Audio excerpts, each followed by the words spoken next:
वाजपेयी, नए कदम विद अन्नपूर्णा वाजपेयी में आप सबका स्वागत करती हूँ। आप सब कैसे हैं? आशा करती हूँ कि आप सब बहुत अच्छे होंगे और मेरे वीडियोस को जो है पसंद कर रहे होंगे, लाइक और कमेंट भी करते होंगे, जो कि देखने से लग रहा है कि आप लोग तो मेरी पोस्ट पर आते तो हैं पर सब्सक्राइब नहीं कर रहे हैं। कोई बात नहीं, धीरे धीरे हम स्टेयर्स चढ़ते हैं, तो जीवन की गाड़ी है, धीरे धीरे चलती रहती है। तो मैं इस चीज़ पर बिलीव करती हूँ कि धीरे धीरे ही हम अपनी सफलता को प्राप्त कर पाते हैं। तो जिस प्रकार से जब हम किचन में खाना बनाते हैं, क्योंकि मैं एक गृहिणी हूँ, तो मैं उस तरीके से भी देखती हूँ कि जब हम खाना पकाते हैं तो बहुत ही धीमे धीमे जो है आँच पे जब खाना पकता है तो बहुत ही टेस्टी होता है। तो उसी तरीके से जब हम बहुत धीमे धीमे अपनी स्लो स्पीड में आगे बढ़ते हैं तो फिर हमें बहुत अच्छी सफलता मिलती है। तो मैं उस सफलता के इंतज़ार में धीरे धीरे बढ़ रही हूँ। आप लोगों का प्यार भी धीरे धीरे मुझे मिलता रहेगा, ऐसी मुझे आशा है। अगर आप हमारे चैनल पर पहली बार आए हैं तो ज़रूर से सब्सक्राइब कर लीजिएगा, लाइक और कमेंट करते चलिएगा, और कंटेंट पसंद आता है तो लोगों के साथ शेयर भी ज़रूर से करते चलिएगा। और जो है, जो भी आपको किसी विषय पर आपको वीडियोस चाहिए तो वो भी आप कमेंट में लिख दीजिएगा। मैं आगे वीडियोस बनाती रहूँगी, चाहे कुकिंग का हो या मोटिवेशनल हो या आध्यात्मिक हो। मेरे विषय अलग अलग होंगे, मैं अलग अलग विषयों पर भी कंटेंट बनाती रहती हूँ। आप जब हमारा चैनल देखेंगे तो आप उसमें जो है हर विषय को लेकर के मैंने बोला है।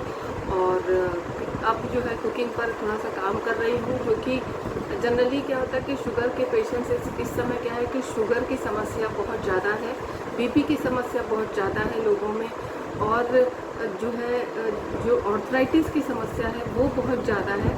तो ऐसी स्थितियों में हमारा खान पान कैसा हो, तो इन सब चीज़ों को लेकर के मैं कुकिंग पर थोड़ा सा काम कर रही हूँ, क्योंकि संभवतः ज़्यादातर जो है हर तीसरा आदमी जो है शुगर से और बीपी से और आर्थराइटिस से ग्रसित है। संभवतः मैं भी ग्रसित हूँ, इसलिए जो है मैं इस पर थोड़ा सा काम कर रही हूँ और इसी से संबंधित विषय भी मैं आप सबके सामने लेकर के आ रही हूँ। तो आप आशा करते हैं कि आप जो है इन डिशेस को पसंद करेंगे और ज़रूर से इसको आगे बढ़ाते रहेंगे और मुझे अपना प्यार देते रहेंगे।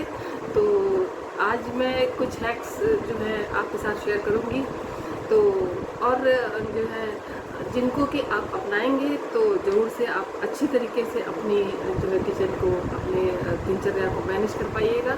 तो उसके साथ आगे बढ़ते हैं और देखते हैं कि घरों में आप जब कोई काम करते हैं और आपको आपके मन माफिक रिज़ल्ट नहीं मिलता है तो थोड़ा सा आपका मन भारी हो जाता है। इस पर भी हम बात करेंगे, लेकिन आगे बात करेंगे। और अभी हम चलते हैं अपने किचन में और आप सबके साथ में थोड़ी सी हैक्स आपको सिखाते हैं। संभवतः आपको जो है लाभकारी होंगे, आपके काम आएंगे, तो ज़रूर से देखिएगा और वीडियो को अंत तक देखिएगा, शायद कुछ आपको आपके मन का मिल जाए। तो चलते हैं। तो चलिए आ गए हम अपने किचन में और हैक नंबर 1 देख लेते हैं। हैक नंबर 1 में आप देख रहे हैं मैं प्याज छीलने जा रही हूँ, और लेकिन चूँकि पंखा चल रहा है तो प्याज के छिलके उड़ रहे थे। तो मैंने क्या किया है, इनको पानी में इनको भिगा लिया है। भिगाने से क्या होता है कि छिलके जो हैं उड़ते नहीं हैं, और दूसरी चीज़ इसकी जो छार होती है वो उड़ के आँखों में नहीं लगती है। नॉर्मली आप देखते होंगे जब आप प्याज काटते होंगे तो फिर वो आँख में बहुत ज़्यादा लगता है और आंसू निकलना शुरू हो जाते हैं। तो जब भिगो करके आप प्याज को छीलते और काटते हैं तो छिलके उड़ते भी नहीं हैं इधर उधर कि आपको समेटना पड़े, और आराम से देखिए कट जाता है और आँखों में इसकी छार लगती भी नहीं है। इसी तरीके से हम जो है चाहे जितना भी प्याज आप छील काट लें और बिल्कुल भी आपकी आँखों में नहीं लगेगा।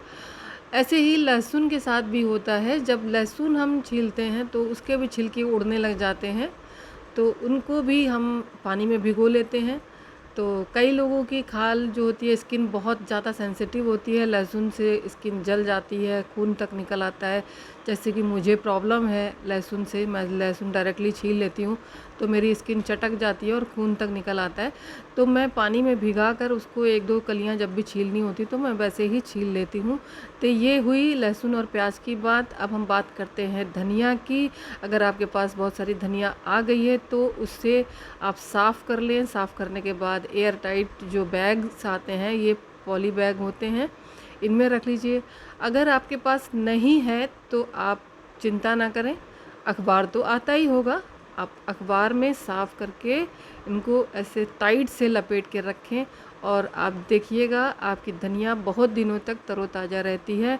इसी तरीके से आप कोई भी हरी पत्तेदार सब्जियों को साफ़ करके, तोड़ करके आप अखबार में लपेट करके रख सकते हैं और संभाल सकते हैं। अब बात करते हैं हरी मिर्चों की। हरी मिर्चें भी जब हमारे घर बहुत आ जाती हैं तो हम क्या करें। ऐसे में मान लीजिए हमने एयर टाइट बैग में रखा और वो तब पर भी वो सड़ जाती हैं, क्योंकि गर्मियों में क्या होता है कि पानी में जो है सब्जी वाले पानी मार मार के उसको छींटा मार मार करके उसको काफ़ी ताज़ा रखने के चक्कर में उसको पानी में भिगोए रहते हैं।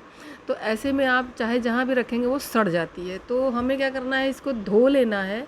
धोने के बाद इसके जो पीछे की डंडियाँ होती हैं वो हमें निकाल देनी है और निकालने के बाद पूरा मिर्च साफ़ कर लेना, सूखे कपड़े से पोंछ लेना है और पोंछने के बाद एक कंटेनर डब्बे में रख लीजिए, किसी भी डब्बे में रख लीजिए। और एक चीज़ यहाँ पर और बताना चाहूँगी, जब आप मिर्च को हाथ लगाते हैं तो आपके हाथ में जलन होना शुरू हो जाती है।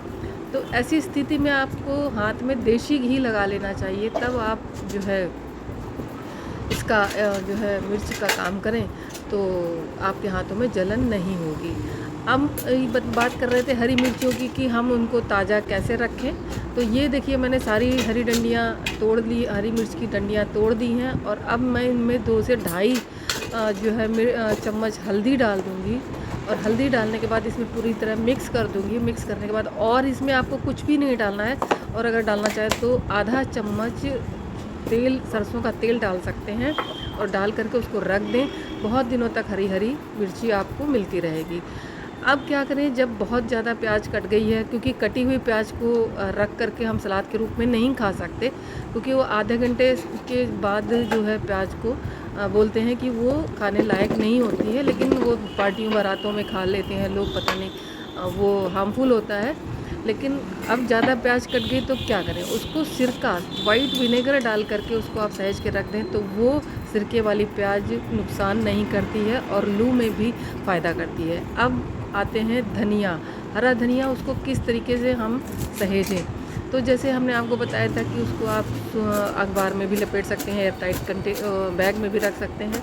और जब आपकी धनिया मान लीजिए ज़रूरत की आपकी काट ली और ज़रूरत होगी और उसके बाद आपको ज़्यादा काट के रखनी है तो आप क्या करें, आप उसको धो के झटक के पूरी तरह धनिया को सुखा लें और उसको काट करके फैला दें और उसको सुखा करके एक कटोरी में रख लें, ताकि आप जब भी उसको चाहें तो यूज़ कर लें। अब मैंने क्या किया है, ये जो प्याज, धनिया, लहसुन के छिलके थे, इनका मैं बनाऊंगी फर्टिलाइज़र जो पेड़ों में मैं डालूंगी। ये मैंने रस में पानी में भिगो दिया था और इसमें मैं विनेगर डाल दूंगी और साथ ही मैं थोड़ी एक टुकड़ा फिटकरी का डाल दूंगी। तो ये एक अच्छा फर्टिलाइज़र बन जाएगा, जिसको कि मैं छान करके अपनी बॉटल में रख लूँगी और उसको पेड़ों की पत्तियों में डालूँगी। अब आ जाते हैं चीनी में। चींटियाँ बहुत लग जाती हैं जब बारिश का मौसम होता है या कोई और भी मौसम होता है, चींटियों का तो कहना ही क्या, वो जब मन करता है तो भी आ जाती हैं। तो इसमें हमें डाल देनी है 10-12 लौंग, अपने चीनी के डब्बे में डालिए और फिर कमाल देखिए, उसमें चींटियाँ कभी नहीं आएंगी। उसकी महक इतनी तेज़ होती है। और जायफल भी आप डाल सकते हैं उसमें, क्योंकि ये तेज़ महक की होती है और इसकी महक जब चीनी में आती है तो इसकी चाय, जब आप चाय को बनाते हैं तो उसमें भी आप डालते हैं तो बहुत अच्छी महक आती है जायफल और लौंग की। तो ये देखिए मैंने इसमें डाल दिया। अब इसमें चींटियाँ और चींटे नहीं चढ़ेंगे। तो जो है इस तरीके से आपको स्टोर जब भी करना है तो उनको चींटियों से बचाना है तो आप लौंग और जायफल डाल करके इकट्ठा कर लें। और ये लौंग अपनी किचन में ज़रूर से रखें, ये हमेशा आपके किचन में काम आती है। तो किचन में जायफल लौंग आपका होना बहुत ज़रूरी है। तो ये हमारे किचन में ज़रूर से रहती है और सब्ज़ी में भी इसका फ्लेवर पड़ जाता है। एक भी लौंग मैं कूट के डाल देती हूँ तो उसका फ्लेवर बहुत अच्छा आता है, पुलाव में भी आता है। अब बात करते हैं आटे की।